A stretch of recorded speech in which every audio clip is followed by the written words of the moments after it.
Thanks everybody for joining us tonight for the Council-wide Roundtable. We're going to give a couple moments for more people to join us this evening. Got a great number of volunteers and people in our scouting community joining us tonight. Looking forward to it. So we'll get started here in a couple minutes. And if you have any questions, there's a Q&A button in the bottom of your Zoom screen. Feel free to hit that, drop us questions, and we'll do our best to answer them throughout the evening. So just give us a few moments and we'll.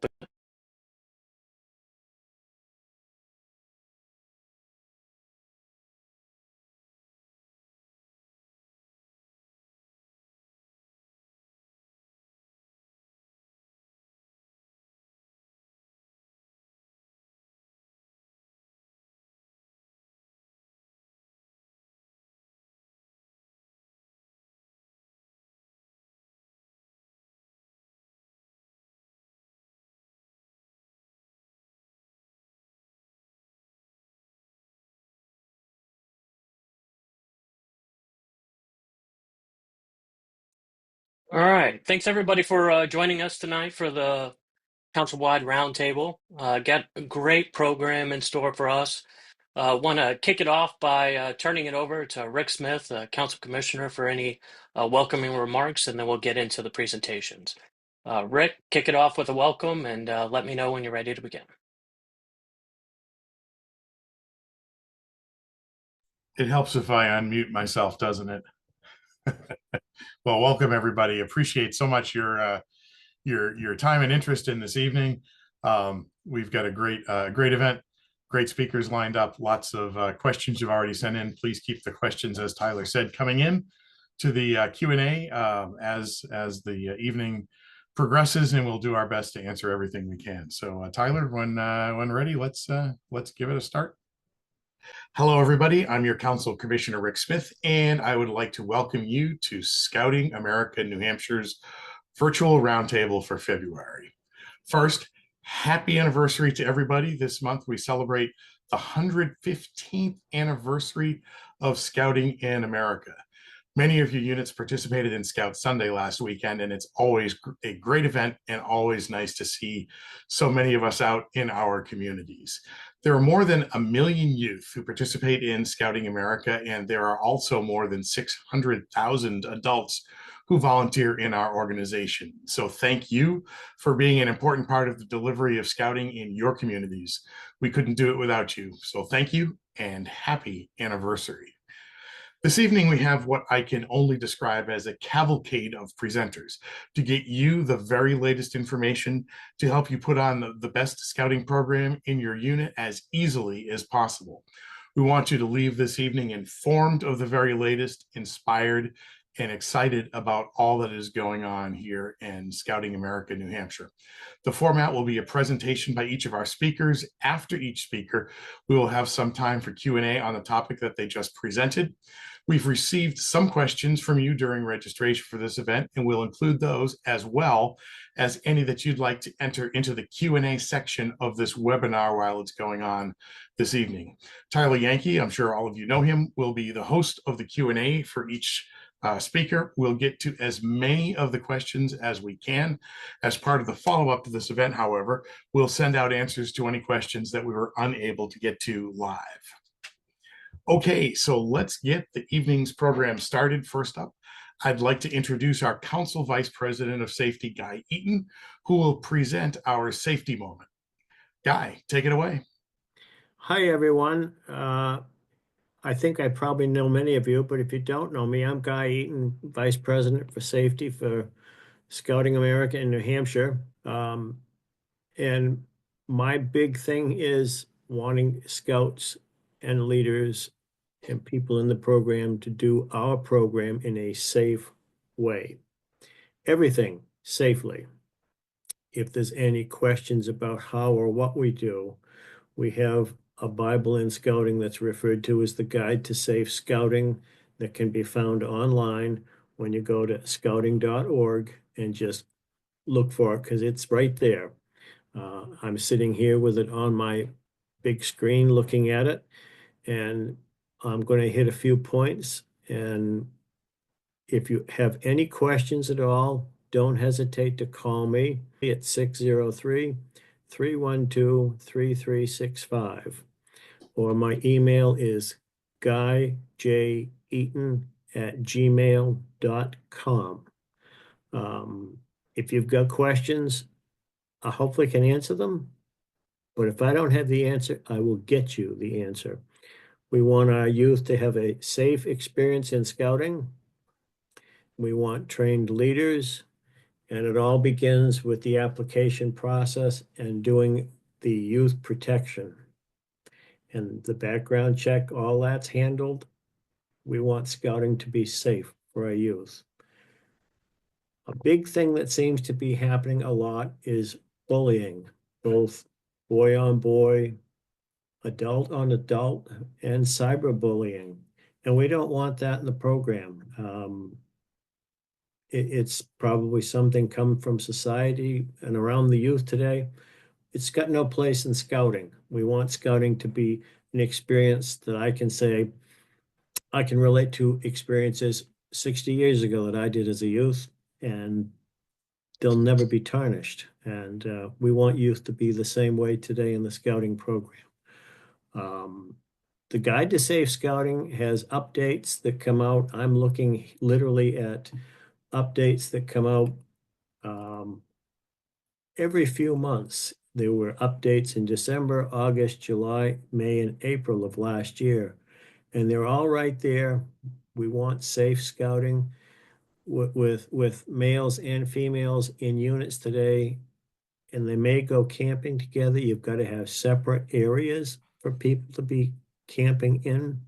You've got to have appropriate coverage for leadership so that there's enough females with the G troops. And we just want scouting to be safe. And there are those who will say, ever since the bankruptcy, we may be too safe. I don't think you can be too safe. It's a different society than we were 20, 30 years ago. And people are very conscious about wanting a safe program. And the last thing we need are parents who have concerns about, is Johnny safe going off to camp or going off on a camping trip or a hiking trip? Let's do it the safe way.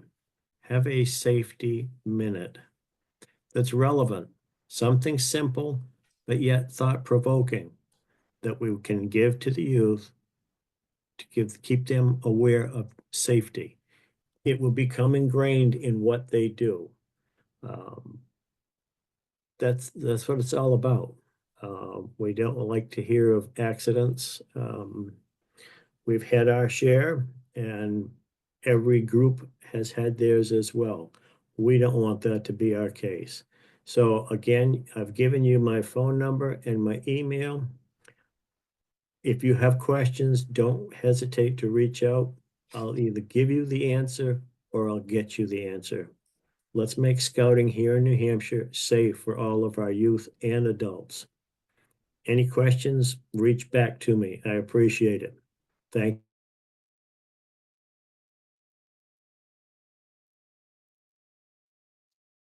Thanks, Guy, for the presentation there, and apologize that the screen share had some technical issue and cut off there about 2 seconds early. So I apologize to you on your presentation. We did have one question, and I'm going to type it in the chat as we answer it. But one of the questions was if you could give your contact information again. So could you share with us your telephone number? I'll type it here in the chat, and then your email address, and I'll put here in the chat as well. Sure. My cell phone is 603-312-3365. And the best email for you folks to reach me is guyjeaton@gmail.com. Thanks, Guy. No And problem. I just put that information there in the chat. So thank you. And we didn't have any additional questions on your presentation as we were going through it. So thank you for a very informative session. And now we'll continue on with our next presentation. Thanks, Guy, for sharing with us the importance of safe scouting and your offer to be personally available as needed to our units. Just a reminder, if you have any questions, please enter them into the Zoom Q&A panel. We have a few minutes set aside after each speaker for Q&A, and we're going to do our best to answer your questions live. If there are more questions in time, we'll send out the answers to those we didn't get to in a follow-up email to each of you. So you've spoken and we've listened. Our council's board of directors approved the 2025 operating budget with increased investment in the areas that you've told us are most important for scouting to thrive here in the 603. After you hear about all we've got going on, I hope you are as excited as I am. Before we dive into the details of these areas, let me first introduce our council's Vice President of Finance, Patrick Grace, to share with you an overview. Patrick? Good evening. My name is Patrick Grace, the Vice President of Finance for Scouting America, New Hampshire. Thank you for being here this evening. And over the next few minutes, I'd like to walk you through three important topics. First, the budget for 2025. Second, some challenges that we face. Third, the investments we are making to ensure a thriving program for years to come. In December of 2024, the board passed a $2.8 million revenue budget with a corresponding $3.7 million expense budget. The result is a $900,000 deficit. Regardless of that number, we know that many councils across the country are facing some of the same conditions we are. We're looking at rising costs, declining membership, and the need for increased volunteer and programmatic support. Given that, we recognize that this is a significant deficit. We're not taking a cut and survive approach. Instead, we're going to make bold investments to drive growth and long-term sustainability. We have a number of key budget initiatives and priorities that we're focusing on, but I'm going to limit it to three tonight. Membership. We know that membership growth is critical. That's why we are doubling our investment in marketing and outreach. This means a couple of things. That we'll have a stronger digital and social media campaign to reach more families across the state of New Hampshire. We'll have new resources for units to support membership growth at the local level. Additional dollars will be set aside to aid scouts to help them access scouting. This investment ensures that more families hear about scouting, understand its value, have lower barriers to scouting, resulting in increased recruitment and retention. Brian Savini will be on in a few minutes. He's our VP of Membership, and John Rico to discuss some of those details. In the camping realm, we know that camping should be accessible to all youth, regardless of financial status. That's one of the reasons we are lowering our camp fees to encourage more participation. More youth should experience the life-changing impact that our outdoor adventures offer. Keeping our camps full ensures that they remain viable assets rather than financial burdens. This approach allows us to grow attendance, which in turn supports the overall financial strength of the council. Phil Donovan, our VP of Camping, will offer more details. We know that volunteers are the backbone of scouting, and customer service does matter. We have seen the Facebook posts and heard your feedback many times. To those points, we are going to invest in staff. Hiring additional staff to improve customer service to support volunteers, parents, and units, with the goal of fostering better response times and better communications between units and council, reducing frustrations, and hopefully increasing engagement. This investment means volunteers should spend less time dealing with the administrative burdens and more time focusing on what truly matters, delivering on the mission, delivering an outstanding program of scouting. Jay Guerrieri will have more details coming forward. Now more than ever, we need your support to make these efforts successful. Please keep doing what you're doing. What you're doing is very important. Promoting scouting in your communities. Talk to every parent. Talk to the schools. Talk to your local church groups. Encourage recruitment by inviting families to join your units, one-on-one connections. Support fundraising efforts of the council to help bridge that deficit and to enable those funds to be available for critical initiatives. And continue providing your feedback and ideas. As I think we have demonstrated with this budget and our commitment to growing, we do listen. We want to ensure that our investments match the volunteers' needs. At the end of the day, the deficit is real, and so is our commitment to growth and sustainability. By investing in recruitment and the camps and strengthening our staff to support the mission, we are laying the very foundation for long-term success. As I said a few moments ago, others will come after me with details, and Jay will provide some really good information on how this will all come together. Thank you for your time and support and your dedication to Scouting America, New Hampshire. Have a great night.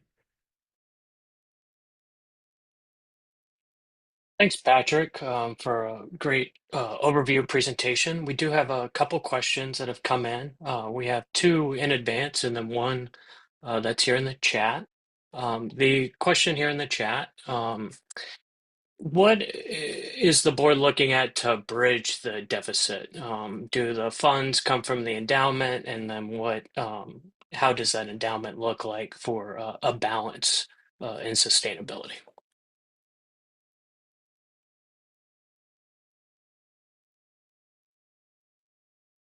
Patrick, I believe you're muted. Sorry to connect you there. There you go. I thought I clicked it off. Thank you. I'll answer the second question first. In terms of our available resources from the endowment of unencumbered or unrestricted monies, we are looking at roughly $3.9 million at the end of 2024. And just to note, that is about $1 million lower than it was the previous year. So that's a concern of ours. And obviously with this deficit, we're looking at using the endowment possibly to offset some of this as well. But that's where we currently stand in terms of our unrestricted assets for the endowment. The first part of the first question was, how are we approaching this deficit? Well, there's a couple things going on here. The initiatives we have with the marketing campaign coming through is really designed to drive engagement, is to drive new members and onboarding new families. And that really is a key element to that. Membership drives revenue. Membership drives campership. I think Phil will be talking about that shortly. So we really need to get new members.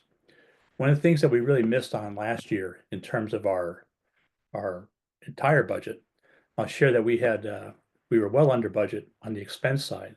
We were under budget by about $280,000, which is really good. Talk about managing expenses.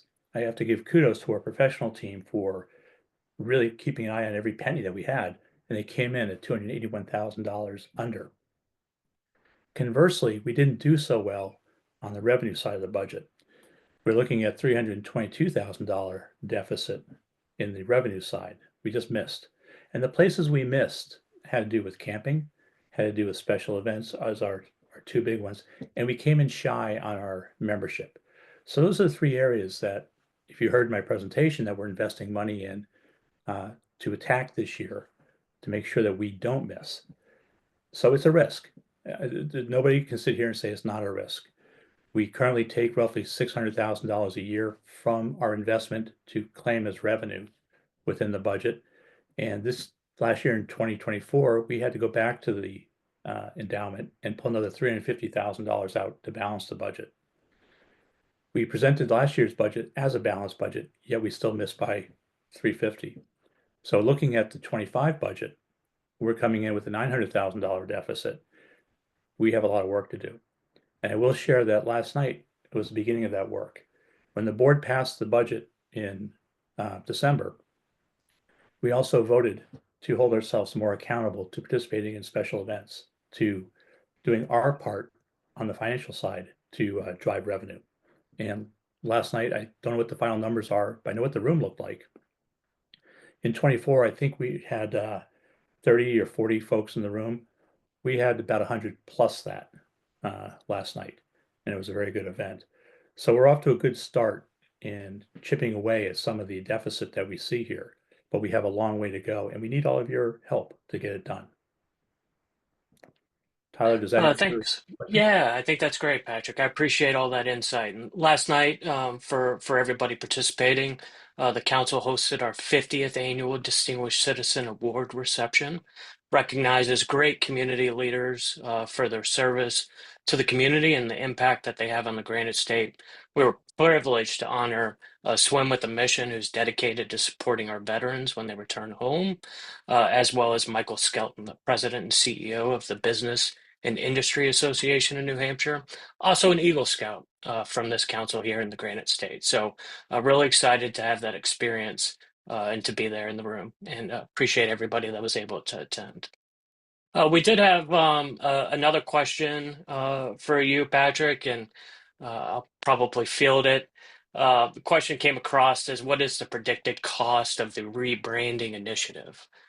Yeah, Um, I would Go toss ahead. that. I would toss that Yeah. for the details. So why don't you go ahead and shoot?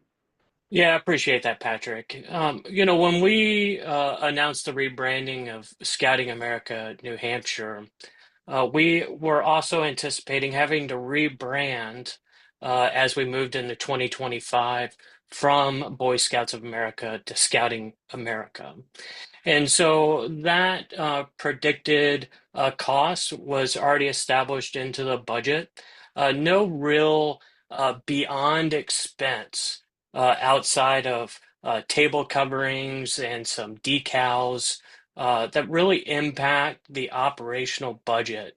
But what we have done is develop some really strong relationships and partnerships in our community to share and amplify all the great work that Scouting has to offer, re-engage ourselves in the business community to reestablish partnerships and relationships, and share all the great things that we do here in New Hampshire. And so that impact, as much as what Patrick talked about in the presentation, some of that work we're doing to elevate and reintroduce ourselves in the community.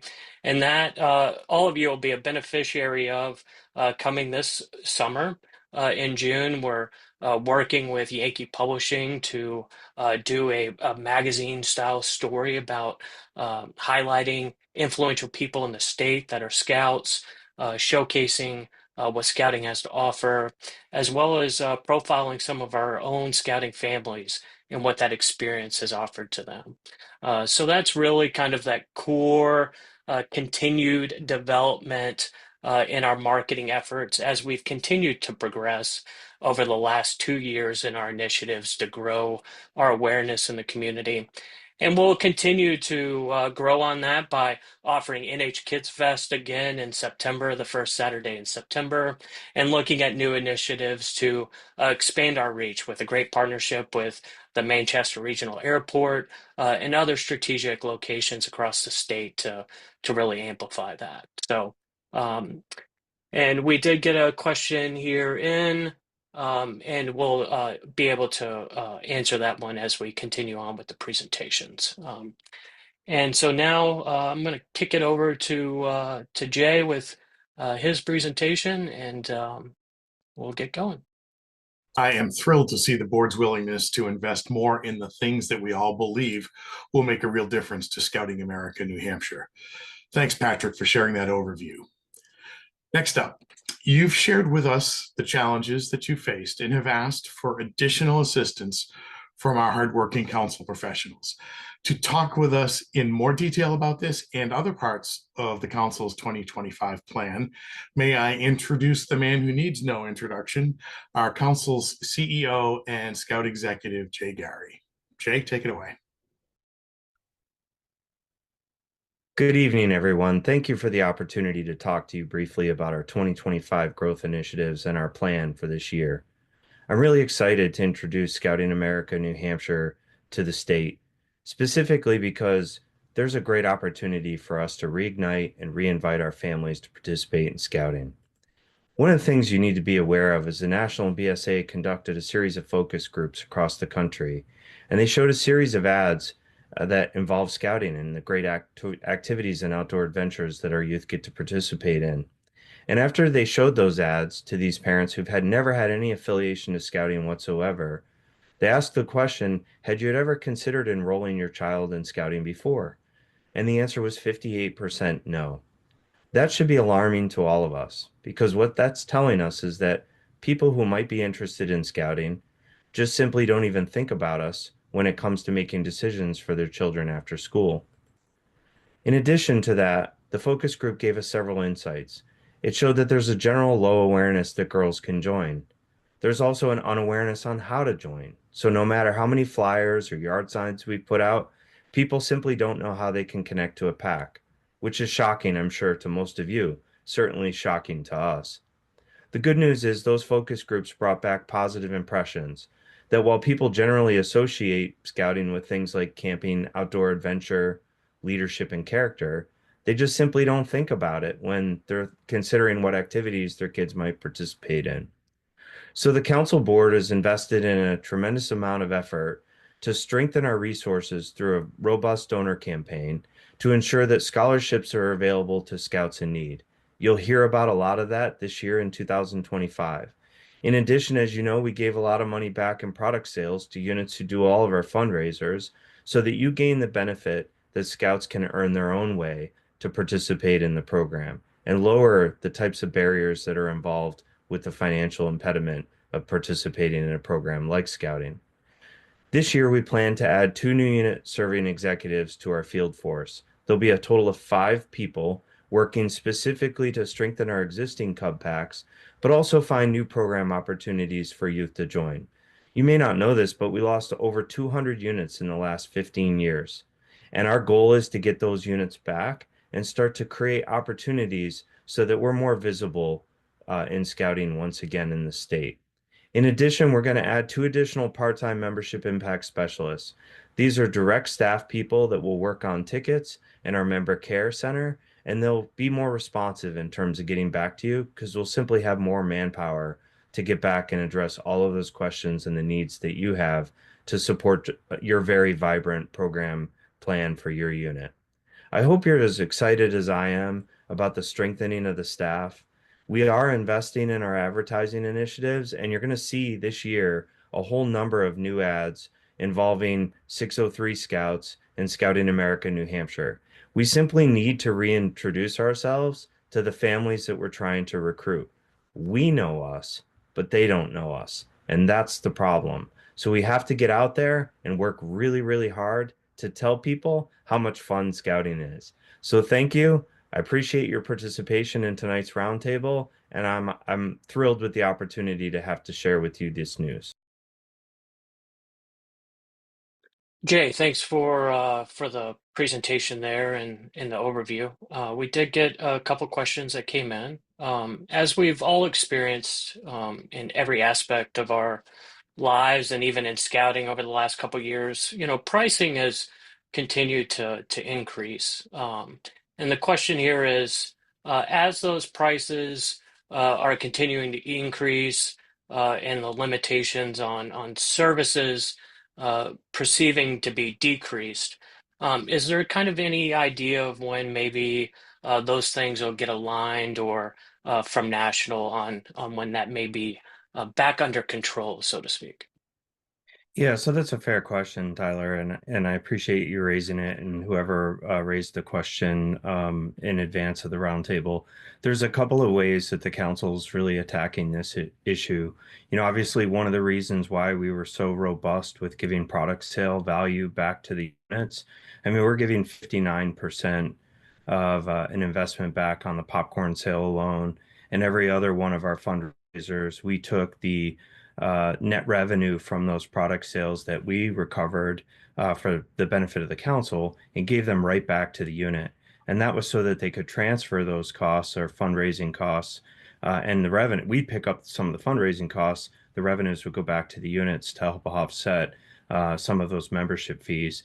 And the real principle behind scouting, as it's always been, is a scout should fund their own way. And so that product sale actually hopefully helps defer some of those expenses. Obviously, some of the outside of forces affecting scouting are the same forces that are affecting just the general economy. Everything is up in terms of fixed costs, whether it's at our camps with food and utilities and supplies, et cetera. But regardless of that, we want to reinvest back in units to make program more accessible. So one of the ways we're trying to do that is to actually lower the camp fee. If you look at the year over year camp fee, and Phil will speak a little bit more about that, we have a loyalty program to incentivize units to come and give back through the camps and really sort of help offset some of those costs. And of course, there's some scholarship or campership vehicles there as well related to that to help the youth. Ultimately, this is what I'll say. What is going to turn the tide for the council is membership.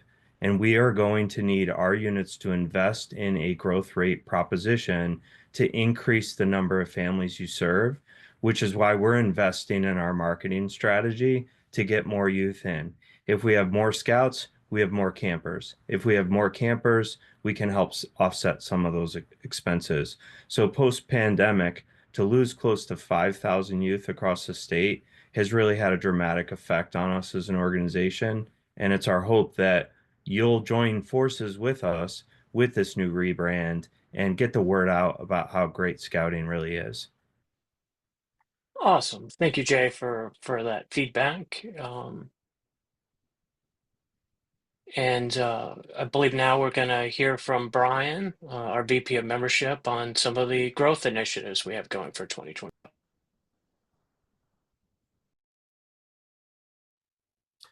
Thanks, Jay. This is certainly great news for unit service and growing scouting here in the 603. I hope between the summary of the investment areas that Patrick shared and the key points of the plan that Jay just shared, that you all can see we're taking your feedback to heart. Speaking of growing scouting, making it easier for you to recruit new scouting families is an important part of our 2025 objective. I'd like to now introduce our council's Vice President of Membership, Brian Savini, who will talk about all we've got going on to help you in the area of recruiting more families. Thank you, Rick. Good evening, fellow Scouters. My name is Brian Savini, and I have the privilege of serving as your Vice President of Membership. This evening, I'm delighted to have a few minutes to share some exciting updates related to membership that we've been working on. First, I'm thrilled to announce the development of an engaging membership bootcamp for this spring. This new offering is designed to equip unit leaders with fresh ideas and proven best practices to enhance their unit's visibility and attract new members. This bootcamp will cover topics such as effective recruitment strategies, community outreach, and using digital tools to grow membership. This hands-on training will provide essential insights, actionable strategies, and an immediately applicable toolkit. Attendees will leave with knowledge, a sense of empowerment, and new approaches to strengthen their unit and effectively expand their membership.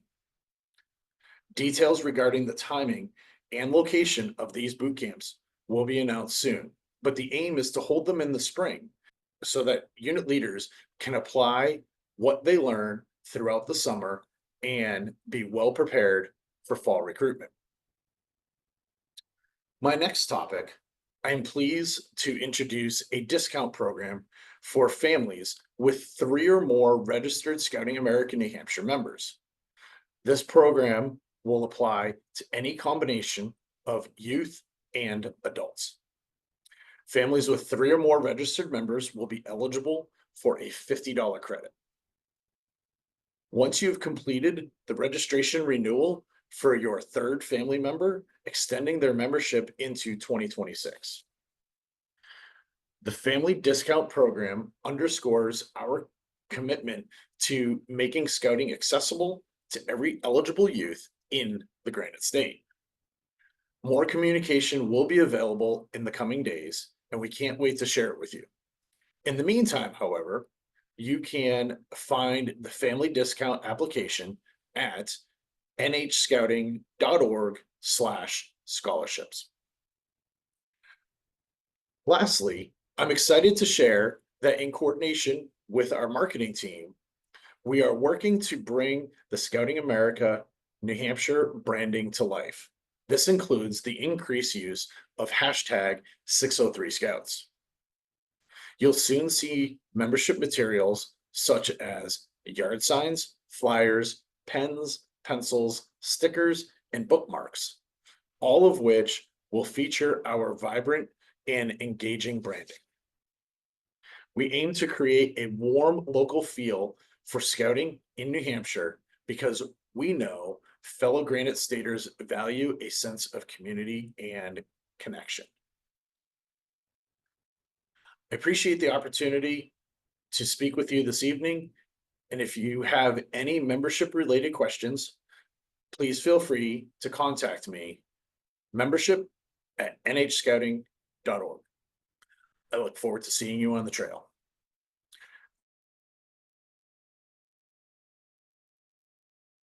Brian, thanks for the presentation and moment for me to get my camera back on. We did get a couple questions for the membership portion.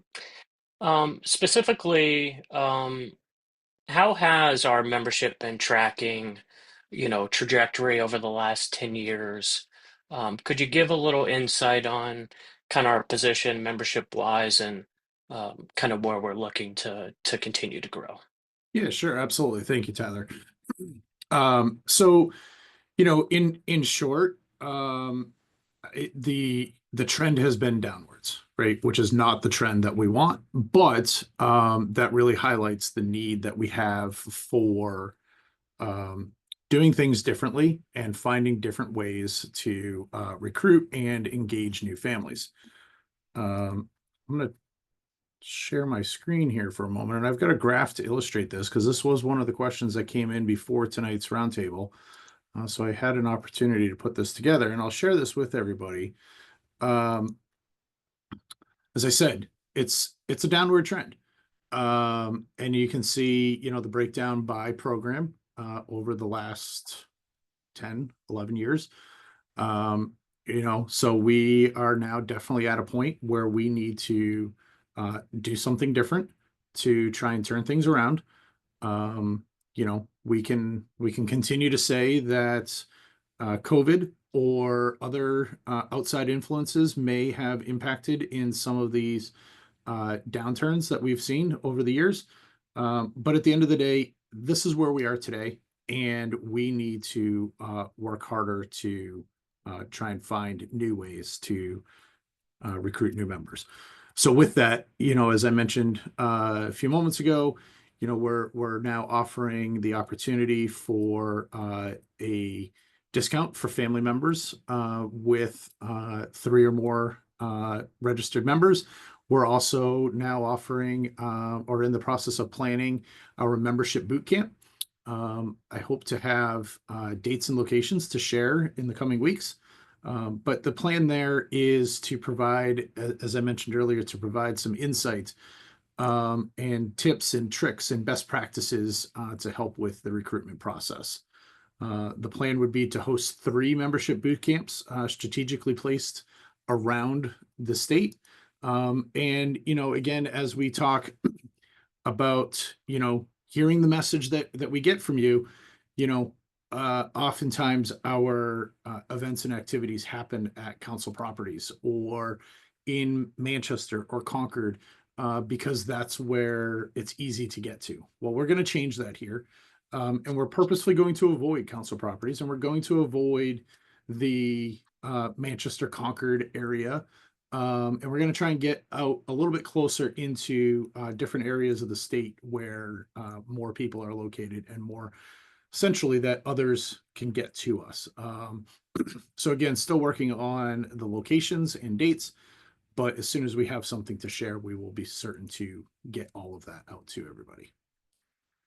Great, I appreciate that insight, Brian. And a couple questions have come in that we're addressing and one here is, how do we look with our membership plan on the changing in school-aged youth in New Hampshire? We've gone through a period of 10 to 15 years of continued decline in youth-aged enrollments, and seeing the new migration into New Hampshire is bringing back a number of families and introducing families into the state. Could you talk a little bit about some of the tactics, very briefly, that we're looking to address on sustainability and market share growth, getting more participants in the program with the network that we have available? And I think that would be great to share. Yeah, absolutely. Thank you, Tyler.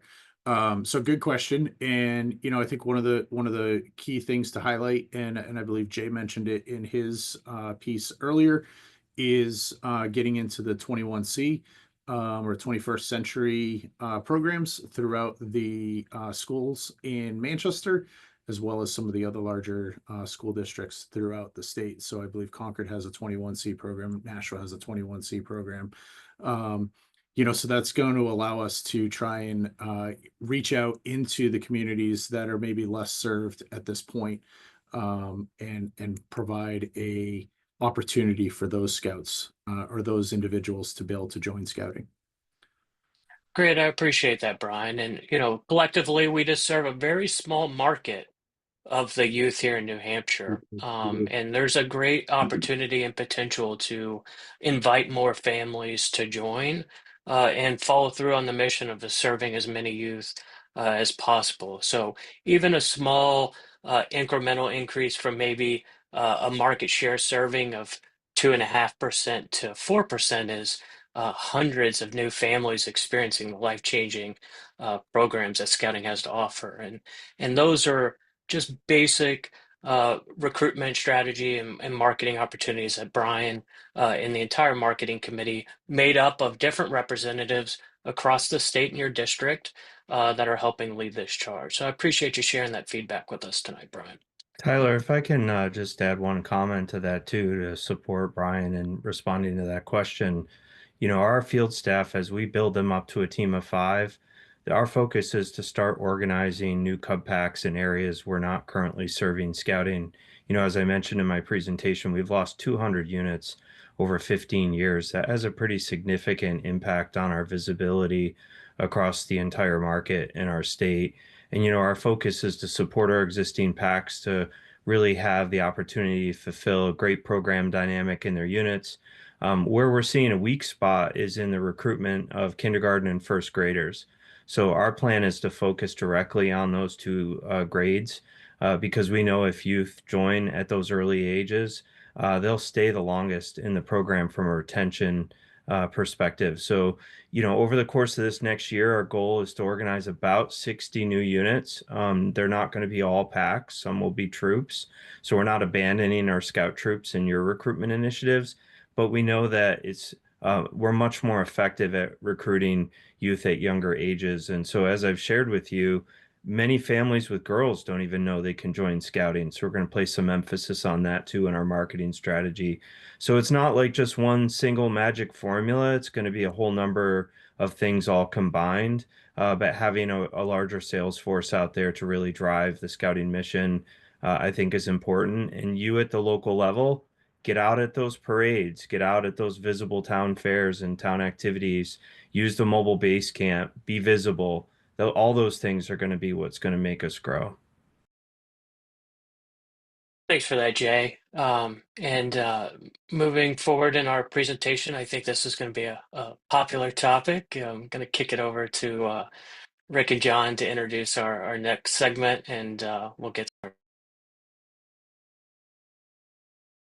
Thanks, Brian. You've got a lot going on helping our units recruit, and I know our families with multiple scouts will appreciate the multi-member discounts. We heard from many of you that the cost of membership is a real challenge for some of our families. We hope that all of you will aggressively fundraise to help your own families with this, but we are also pleased to announce availability of scholarships to help our families in need. With the details, let me now introduce our past council commissioner and current scholarship chair, John Arrico. Good evening.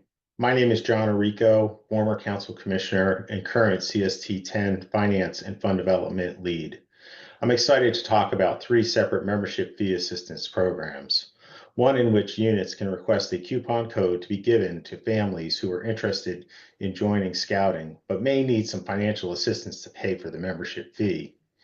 Units will complete the following application to request a coupon code that can be used only once to help a family looking to join scouting. This coupon can only be used for youth.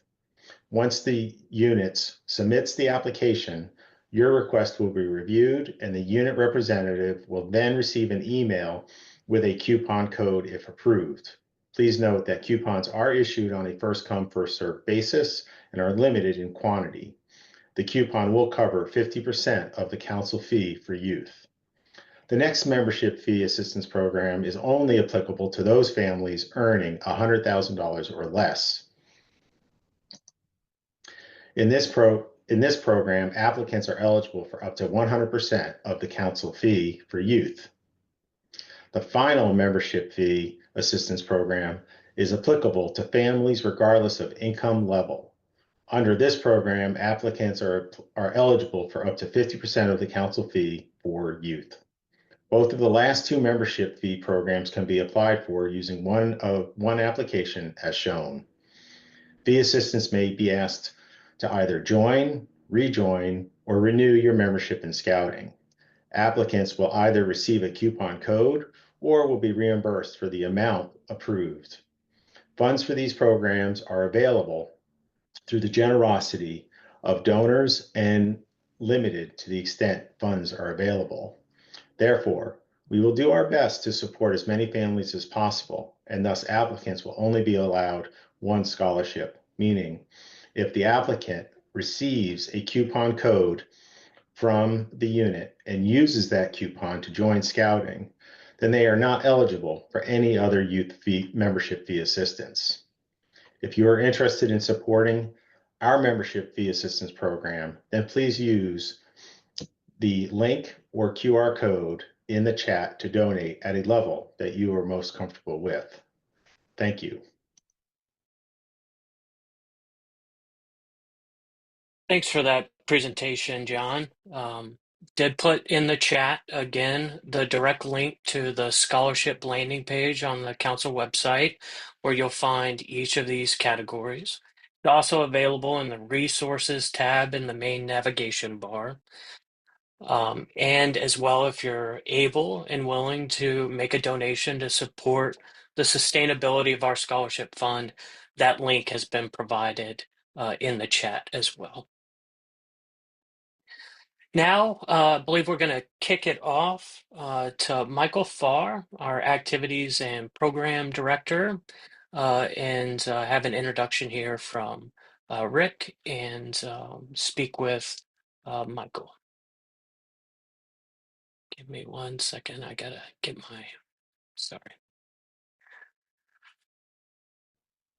Thanks, John. That's great news. I know those scholarships will help families who really need assistance, and I want to pass on my thanks to all who have contributed to these funds and all of those who will. As I've said, we hope you will use fundraising to lower the cost of Scouting for your own families. Many of our units have successfully used fundraising to reduce, and in some cases, totally cover the registration fees of their Scouts and Scouters and even more. Units are, of course, able to do any fundraiser so long as it is consistent with the guidelines set by the National Council. But our own council has a number of proven fundraisers that we can help you with. Here to tell you more is Michael Farr, our Activities and Program Director. Michael. Good evening, Scouting America, New Hampshire. My name is Michael Farr. I'm the Program and Activities Director for the Council, and I'm here to talk to you for just a couple of minutes about some really exciting fundraising opportunities that are coming up for your unit in 2025. The first one I'd like to talk about is our Scout Card campaign. So the Scout Card, formerly known as Camp Card, campaign is for any unit that wants to help raise funds for Scout activities.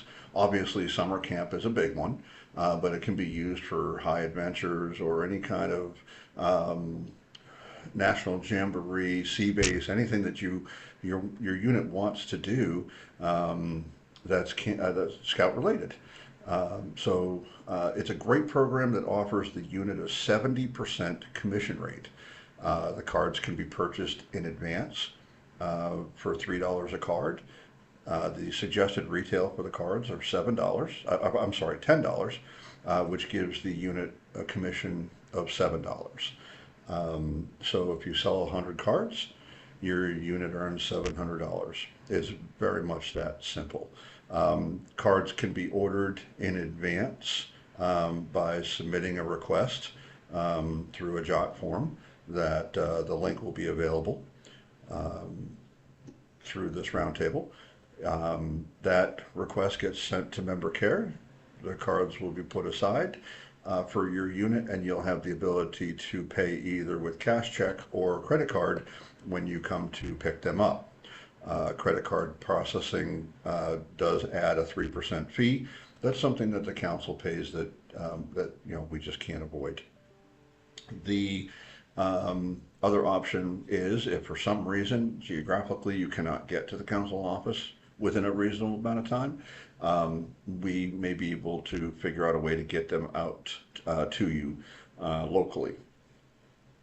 One thing to know about this year's Scout Card campaign is that we are limited in quantity. We have 12,000 cards for the entire state. Once those 12,000 cards are gone, they are gone. So act fast on that. The next fundraiser that's going to be available for springtime is going to be our Meat Sticks fundraiser.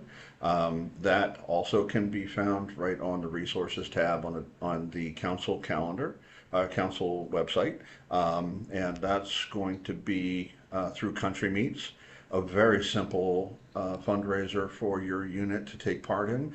You place an order through Country Meats for a case or two of the sticks. You pay about 60 cents a stick, including shipping and handling. You sell the stick retail for $2 a piece. It turns into roughly just under 60% profit for the unit.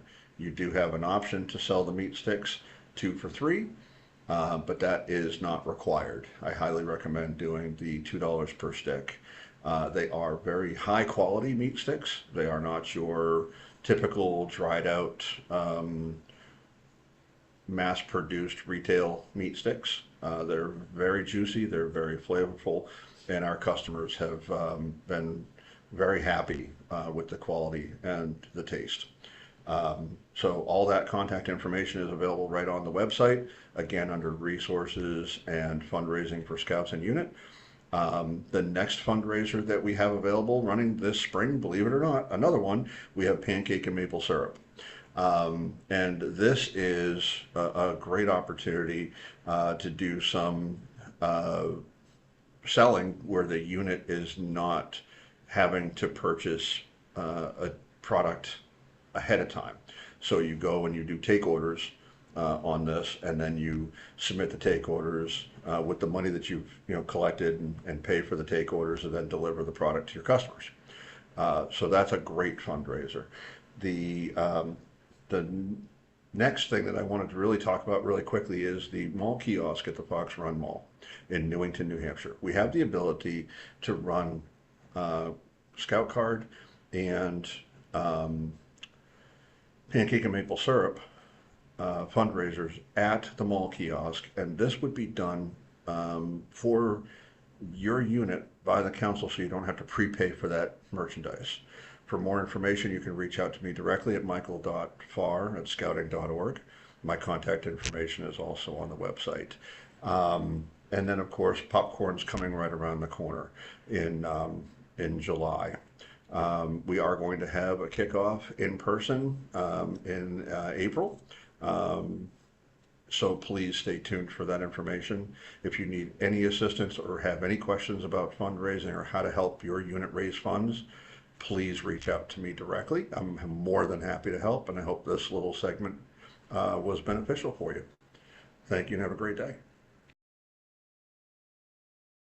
Michael, thank you for a great overview of all the fundraising opportunities that are available to our units this spring and as we go through the fall. So I have a couple of questions for you, just very briefly. One is, could you share a little bit about, just quickly, how the campaigns have been going for units that have been participating in these fundraisers? Has it been successful for them, and have they found a benefit through partnering and participating in these to grow their scouting program? Absolutely. That's a great question, Tyler. And thank you for whoever asked it. We are seeing a wide variety of successes. We have several units throughout the state that participated in our larger fundraiser, the popcorn fundraiser. These units are experiencing a situation where they're not paying for scouting. So that covers, they're covering the youth registration, they're covering their adult registrations, and they're even able to subsidize things like summer camp and some of the higher adventures in our troops. So we're seeing a really good amount of success in units that are adopting the strategies that we're recommending when you're out there in the public doing the fundraising. And that's really important is how we're operating when we're out in the public and making sure we're doing the right thing and saying the right thing. That's going to have a huge impact on our sales. So yeah. Awesome. That's great, Michael. It's great to see all the success, and we did have plenty of opportunities in some malls this past year for selling. So I do encourage everybody to take advantage of that. A great way to promote membership opportunities for your unit as well. Am I correct, just in understanding this year with the Scout card specifically, we worked very hard, or you did, to expand the vendor diversity across the state, but also in addition to that, with every card is an online coupon code that you can take advantage of discounts through online retailers as well as physical brick and mortar. Is that correct in my understanding for this year's campaign on the Scout card? Absolutely, Tyler. We have a phenomenal coupon code added. This will be the second year now that we've done it, where people that have that code, once they've purchased the card, can access over 500,000 offers nationwide. So this is no longer a regional card where the offers are only good in southern New Hampshire. We've been able to put in zip codes up in upstate New Hampshire, and there's been 7 or 8 offers within a 2-mile radius. Some great golf courses up there, some great trading posts up there. There's literally something everywhere in the state. It's a complete coverage. And it also offers opportunities for our units to sell. For instance, the Meredith Trading Post is one of the offers on the card through that online code, and units can go and reach out and set up in front of the Meredith Trading Post and sell Scout cards. It makes it really easy. Great, I appreciate that. And we continue to work with our partners to grow the offerings on the Scout card, and every year we continue to improve on that, and we are dedicated to offering as many options and enticing deals as we can. Another great question here, just briefly. If a district or a specific unit is interested in learning more about these fundraisers and maybe getting some training on some best practices, is this something that you would be willing to come out and interact with them on? Absolutely. I listed my email address out on my presentation. My council phone number, which Tyler you can put in the chat, is 603-241-5558. I encourage anybody to reach out that's looking to do some kind of district or unit training. We've done a couple of live district trainings in Historic and Abnaki, and they were well received. But I want to make sure that everybody is comfortable and what they're supposed to do out there when they're out in the public fundraising, so that they can maximize the opportunity. We want scouts out there succeeding and wanting to do it, because when you're successful at something, you want to do it more often. That's great, Michael. And please, if anybody would like Michael to come and visit your unit and do a direct training with your unit, or visit one of your upcoming district meetings, please reach out. Next, we're going to lead off with Rick and our training team for a great presentation. Thanks, Michael. There are certainly lots of proven fundraising opportunities for our units to participate in. I hope all of you from the units on the call tonight that need to raise funds to help lower the cost of membership and activities will take a close look at what Michael shared. Thanks, Michael, for these ideas. All right, next up, I'd like to introduce our council's Vice President of Training, Wendy Caban, and our Assistant Council Commissioner for Leader Development, Bob Sitar. It's easy to do a great job as a unit leader when you've got the knowledge and know-how. Our training department is here to help you with that. Wendy and Bob, please tell us what you've got going on. Hi, I'm Wendy Caban, Vice President of Training for Daniel Webster Council, and with me today is Bob Sitar, Chairman of the Training Committee. We believe that great leadership is the foundation of an exceptional scouting experience, and we're here today to tell you about opportunities for training for both youth and adults. As a leader, you have many options for completing your training. The easiest and most flexible option to complete your training is through my.scouting.org. Here you can find not only youth protection and hazardous weather training, but position-specific training for all registered positions. In fact, everyone, with the exception of Scoutmasters and Assistant Scoutmasters, can become fully trained through online courses alone. We also understand that online training isn't for everyone, which is why we offer instructor-led, in-person, leader-specific training at various times throughout the year.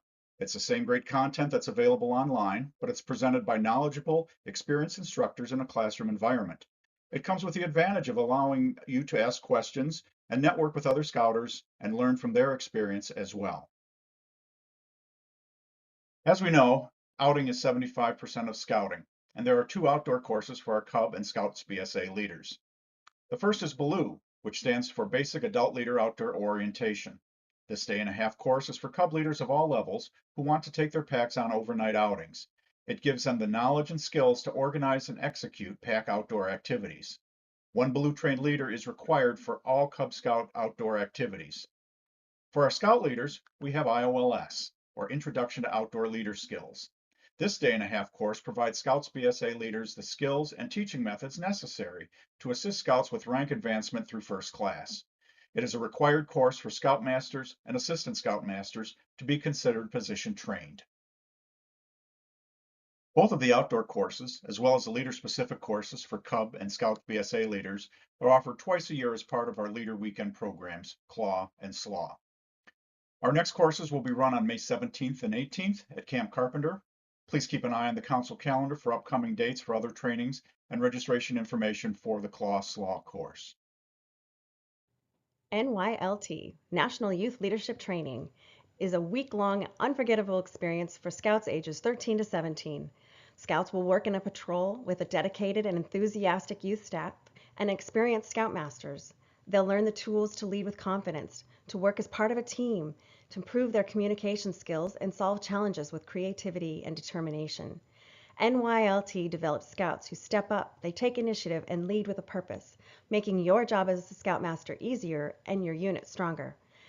National Youth Leadership Training will be held at Week 2 of Summer Camp at Griswold Scout Reservation, July 6th through the 11th, and registration is open now. Give your Scouts the edge they need to succeed in Scouting and in life. Great leaders aren't born, they're trained. Wood Badge is the premier adult leadership experience for Scouting volunteers, designed to give you the skills, confidence, and vision to take your unit to the next level.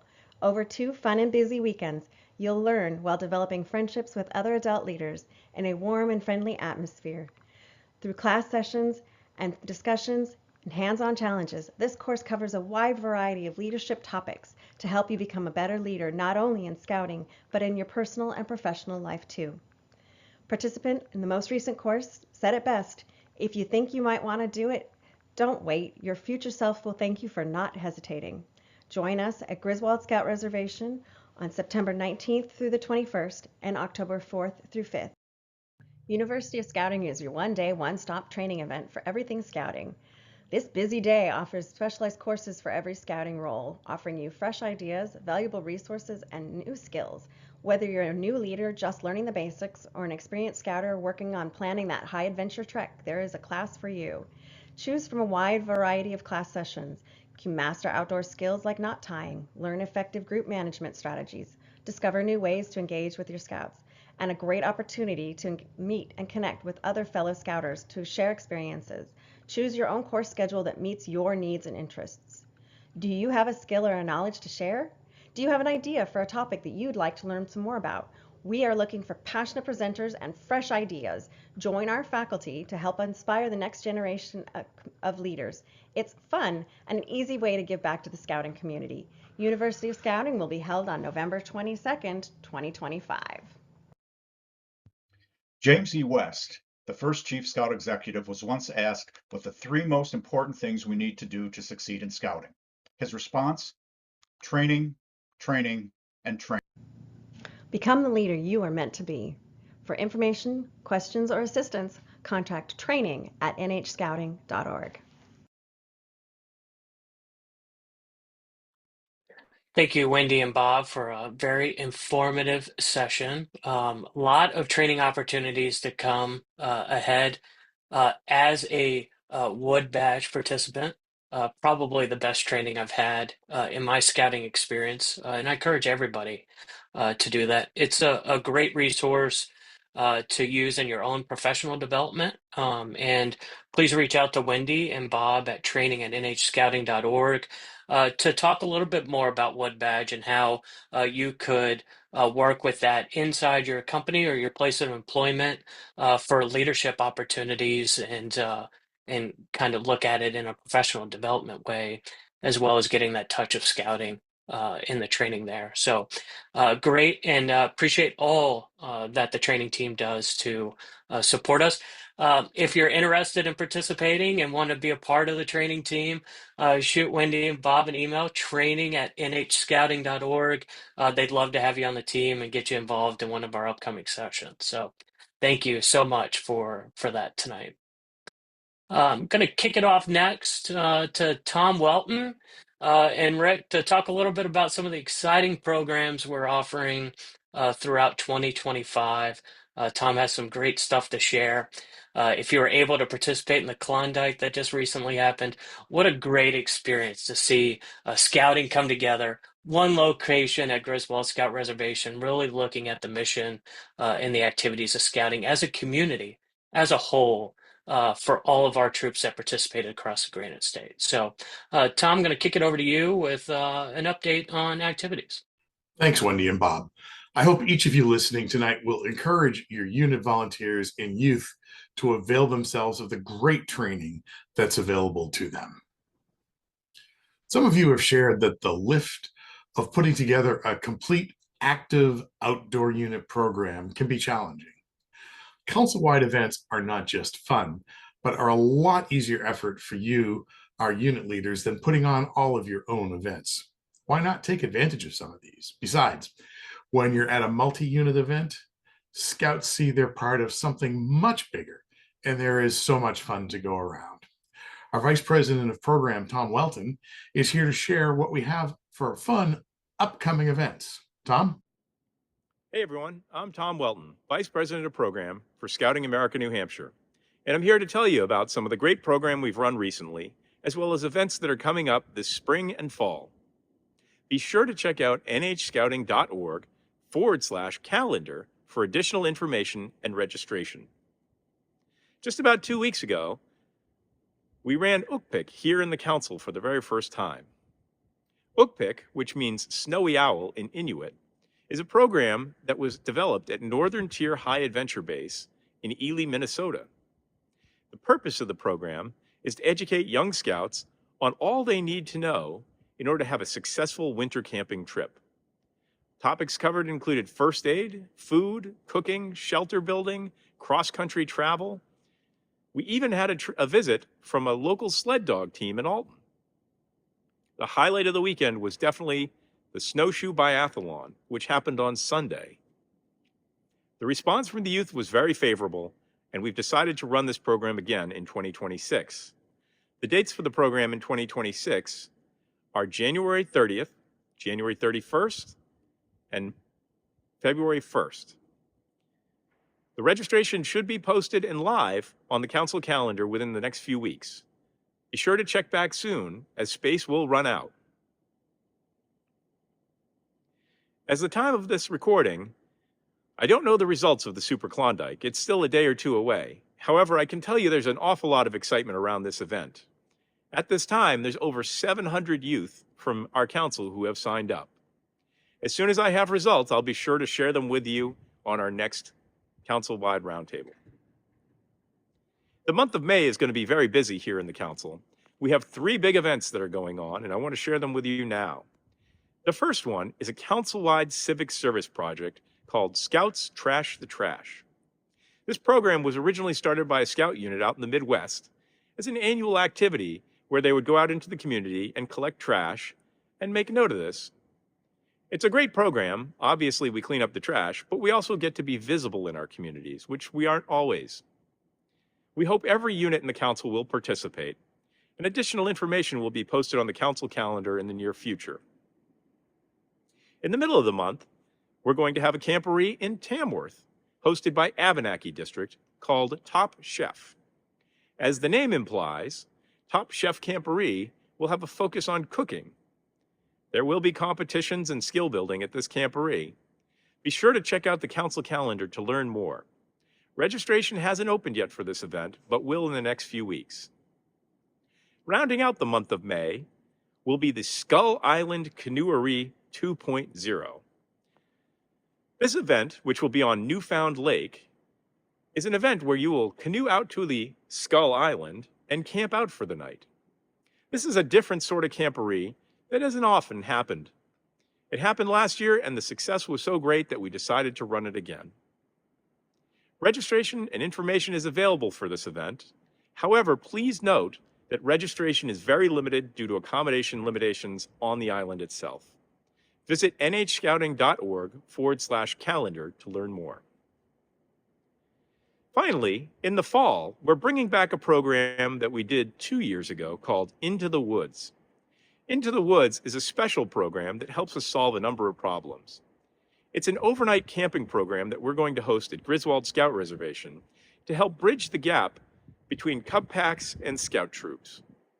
We're inviting Webelos and AOL dens to come up to the reservation that weekend and to interact with their local Scout troops in order to make those connections so that in bridging over time, it'll be a much easier process. All the PAC members, the Webelos and the AOLs, will be able to work on unit advancements for their various ranks at the event. This event was a big success back in 2023 with several hundred members attending, and we believe it will be well attended again this fall. So please be sure to get it on your calendar. The dates for that are October 17th, 18th, and 19th. That's all I have for you today. Be sure to be aware of the program that's on the calendar. Once again, that's nhscouting.org/calendar. Get out there and have fun. Thank you, Tom. Appreciate the video, and it looked very much in your element of enjoying the snow. So thank you for that. The team has a lot of great programs set up that are coming, and please be on the lookout on the council calendar for all of the information that's available. And we'll continue to communicate that through our social media channels, in our monthly volunteer newsletters, and through our communication on the website. So thank you very much for having that information available for us tonight. Next, I'm going to turn it back over to Rick and have Phil Donovan, our VP of Camping, give you a great overview of what to expect this year through camping and kick it over to you guys.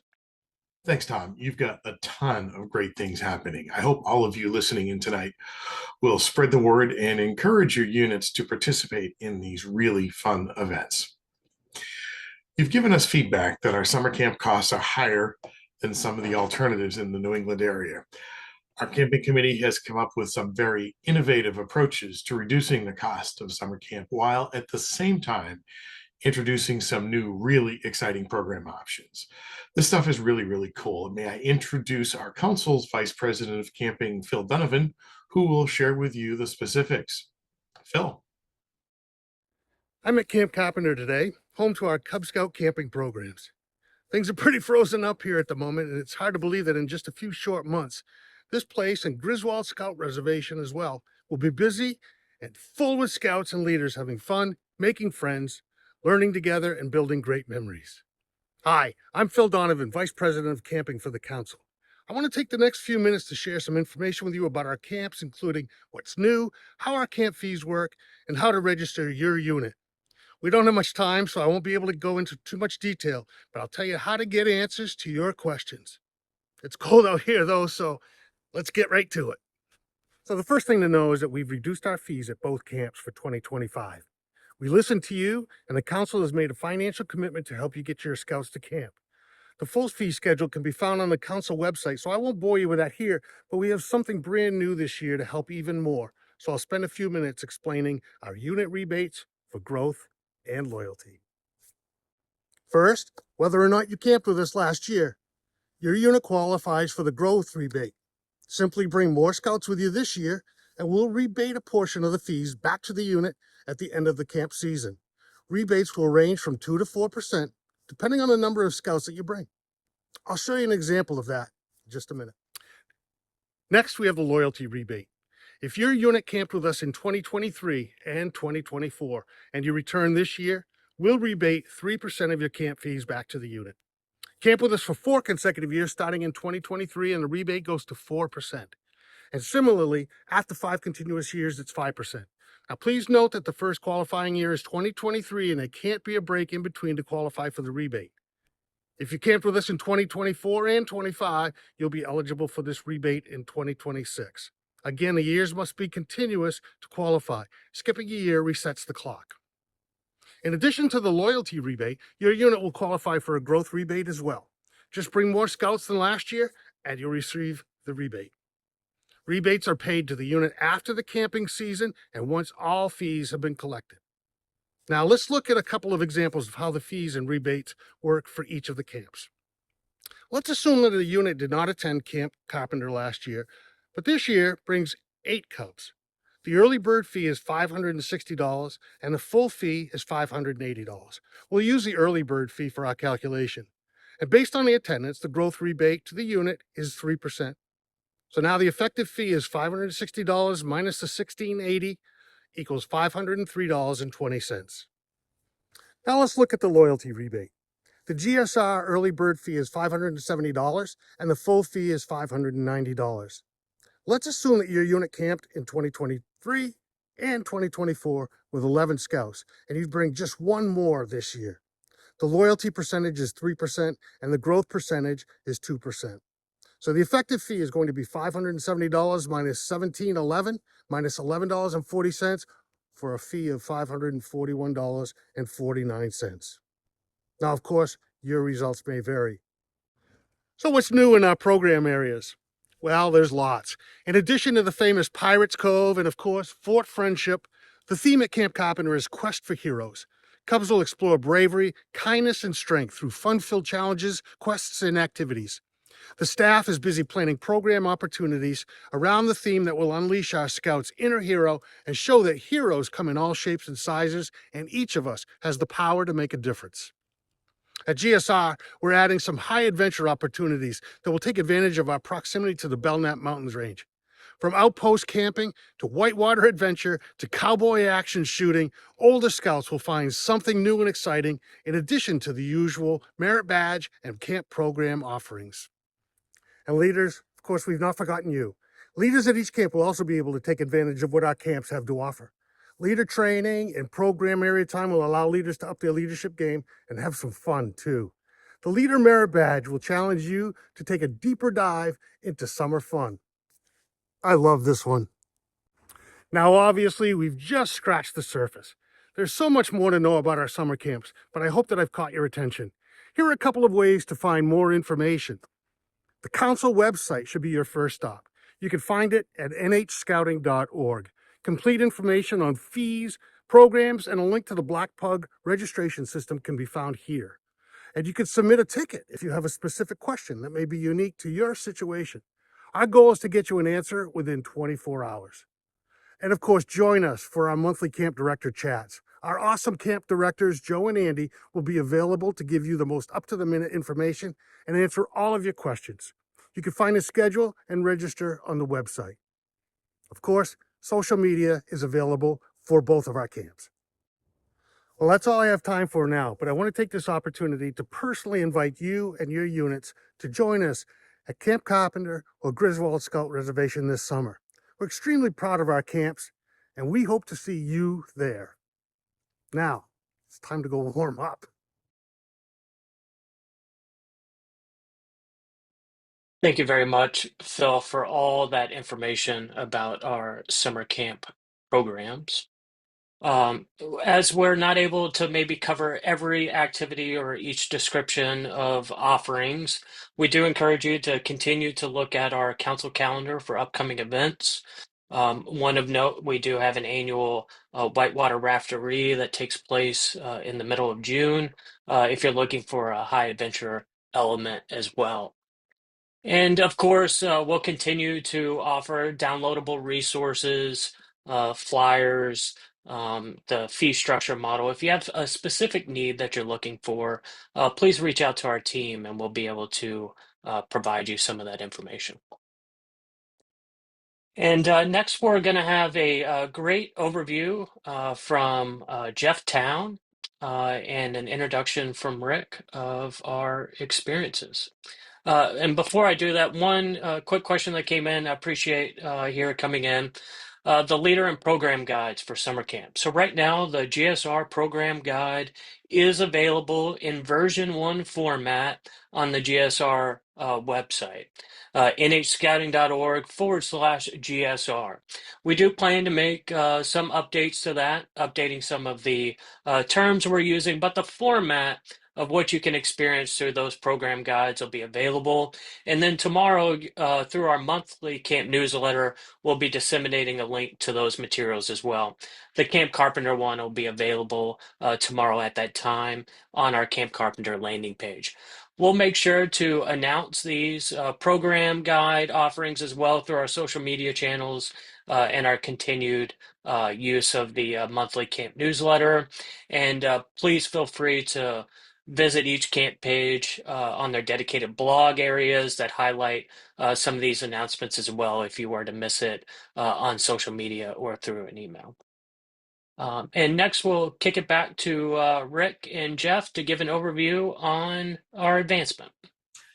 I can't wait to go to camp. Phil, that was excellent and really packed with great news between lower costs and even better program. Thanks for sharing that. Advancement is an important part of the methods of scouting. We're here to help make it easier for your scouts to advance. Next up, I'd like to introduce Jeff Town, our advancement chair for Scouting America, New Hampshire, who will share the latest information he has in this area. Jeff? Hi, I'm Jeff Town. I'm the chairman of the Advancement Committee for the Daniel Webster Council, here to give you a quick update on some of the things that are happening in the advancement world. At Cub Scouts, there have been a number of changes to the advancement program effective this program year. So if you happen to be continuing to use materials from previous years, I would highly encourage you to take a look at the new materials for the Cub Scout advancement program. The Guide to Advancement has also changed effective at the beginning of this year. There are a number of changes there that are summarized in section 1. You can download your copy of the advancement Guide to Advancement at the URL that's given here. One change worthy of note is that Scouts are now required, not recommended, to meet with their unit leader before working on a merit badge with a counselor. And also there's a Scouting Magazine blog post here that describes some of the other changes in there. Some sections have been completely rewritten, and there's minor changes in just about every section. In terms of merit badges, 30 merit badges had their requirements updated in 2024, and there are another 40 with requirement updates in 2025. So that's about half the merit badges in just 2 years. The conclusion from that is whether you're a scout or a counselor, always check online for the latest requirements for any merit badge. The Eagle Scout application has changed. 4, not 6 references are required. The unit leader and the committee chair are not allowed to be used as references, and parents are not recommended to be used either. And it's up to the Scouts, not the District Eagle Board, to contact the references to get the letters of reference for them. And we're hoping to have an online tool so that the references can submit their letters online, and they'll go directly to the District Eagle Board chair. Last October, we had a Merit Badge College event at Lakes Region Community College. 8 different merit badges were offered. Over 100 scouts participated, and about 170 merit badges were earned.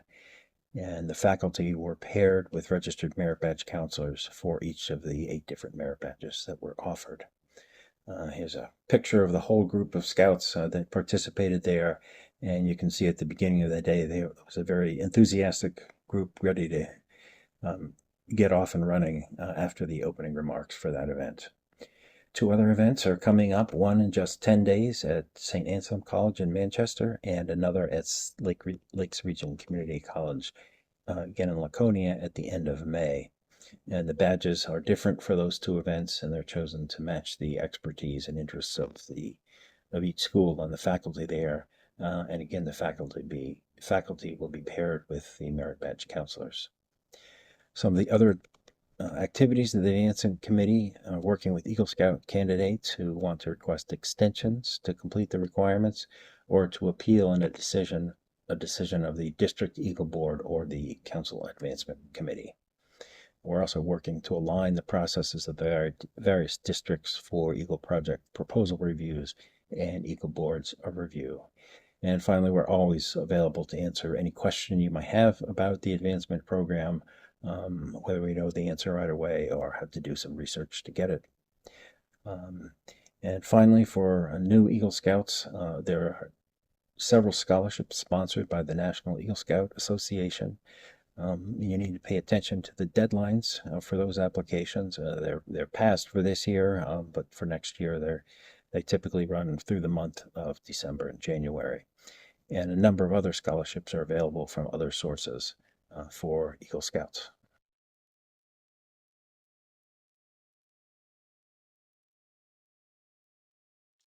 Jeff, thank you for the information on the Eagle Scout program and those changes. I did have one question. The Eagle Scout, during the Eagle Scout project, of course, you have to fill out the Eagle Scout fundraising application if you were to raise funds. And a question that came in, are signatures now required for all fundraisers? For example, pancake breakfast, car wash, a spaghetti dinner. How is that impacted on the Eagle Project fundraising application? Yes, so that's not a change in policy, but fundraisers for Eagle Scout projects require the fundraising application to be approved by the unit leader, the beneficiary, and the District Eagle Board before the fundraising begins. Great, thank you And for that insight. I think the practices in some districts might have been different in the past, but it has always been the policy of the council, and it is a policy that is to be set by the Council Advancement Committee. So they're always required. Great, thank you, Jeff. Before we kick into the general Q&A, we do have some questions that were submitted in advance of the presentation. We'll do a brief final introduction here with Rick. Then we'll do a general Q&A for the session, and then a brief closing. Thanks, Jeff, for the latest information on advancement. We do have some time now for general Q&A with the key 3. Jay Gary, our CEO and Scout Executive, Jim Buttafuoco, our President and Chair, and me. Tyler, do we have any questions? Well, Rick, by chance, we do have a few, and I'll break these down and segment them together. The first is to Jay. Jay, as part of the annual meeting process, charter organization representatives are invited to the annual meeting. Could you talk a little bit more about, just very briefly, are they notified, that communication to make sure that those CORs are included in the annual meeting? Certainly. So currently the date for the annual meeting is April 22nd. So anybody that would like to save the date can certainly do that. We will be within governance of our bylaws in terms of notification to all chartered organization reps, as well as to our council members at large. That's typically the audience we reach out to, although we broadcast, and promote the event to everyone in the council, and would love to have all of you attend and be a part of the celebration. So our nominating committee will be listed on that notification letter, which will go out, and I expect it to probably go out in about the next 7 to 10 days, so you can look out for it. And that's essentially, what we'll do to make sure everybody knows about the event, and all voting members can join and submit nominations. So certainly, if you know some people that you would like to serve on the board or make a recommendation, that letter does include information or details on how to submit that nomination in advance of the annual meeting. Great, thanks, Jay. Another question, got a couple coming to you directly, and Rick and Jim, feel free if you feel like you have something to add to these. But as we've progressed through the transition with the staffing and some of the challenges we faced through COVID, could you share a little bit more? I know you had it in your general plan discussion presentation tonight, but could you share a little bit more of how the team is working together to improve our communication through the council office to our constituents? Certainly. So, we know that we've had some hiccups with respect to ticketing across a variety of different areas. Just so everybody knows, actually, there's a number of stakeholders on the board that also help us monitor some of the tickets to try to get effective answers out to people quickly. But obviously, the expansion of member impact specialists, adding a few more members of the team on the part-time on our part-time team will certainly help us with that responsiveness. And then also our unit service executive team, they're working very, very hard, particularly in supporting units. We know we need to continue to improve in some areas in the camping side, and we're working to engage our new camp directors and their program teams to help address some of those issues. So, certainly we want to, as Phil had alluded to earlier, our goal is to get back to everyone within 24 hours, and that's something that we're targeting for certain to make responsiveness much, much better. And, of course, Tyler, kudos to you for all the work you do with our newsletter and our website and our social media. We put a lot of content out. And I would just say one sort of PSA, if you will. If you've ever opted out of a council newsletter or some type of email, opt back in. There is information on our website to opt back in, because we put a lot of information out on emails, and read rate could certainly improve. And so from a communication standpoint, it's a two-way street. And we'd ask just to make sure that you check in your spam filter or whatnot to make sure that you get the best of the news that we send out, because we do broadcast quite a bit of content electronically and then cross feed it into our council website. So, stay in touch with us as well through your regular channels of communication. Great, thank you,